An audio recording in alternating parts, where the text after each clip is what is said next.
കഴിയാത്ത സാഹചര്യത്തിൽ കേസിൽ നിന്ന് ശ്രീ വി ഡി സതീശനെ ഒഴിവാക്കണമെന്ന് വിജിലൻസ് ഡയറക്ടർ റിപ്പോർട്ട് ചെയ്തിട്ടുണ്ട്. ഈ റിപ്പോർട്ടിന്റെ അടിസ്ഥാനത്തിൽ ഞാൻ സാധനം കാണിച്ചേ. Around the table, 10 people are there. You are helping 5 families. I'm going to give 5 sewing machines to 5 families. They lost their sewing machine. When they get the sewing machine, they can start their life. Actually, you are helping around the table. You are helping 5 families.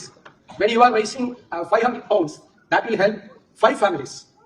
And we are selecting selecting the beneficiaries through a transparent procedure by the members of the local body. അത് V D Satheesan അവർകളല്ല കേട്ടോ. അറബി ഒട്ടകവും P Madhavan നായരും എന്ന സിനിമയിലെ കോയയാണത്. ഡ്യൂപ്പിട്ട് വന്നിരിക്കുക. ആരോ V D Satheesan അവർക്കെതിരെ കരിക്കൾ നീക്കുന്നുണ്ട്. Clean sheet കൊടുത്തതിൽ യാതൊരു അപാകതയുമില്ല. ആർക്കും സംശയമൊന്നുമില്ലല്ലേ? പ്രത്യക്ഷമായിട്ട് ഇത്രയും തെളിവുകൾ മുന്നിൽ നിൽക്കുമ്പോഴാണ് ക്ലീൻ ഷീറ്റ്. ശബാഷ്.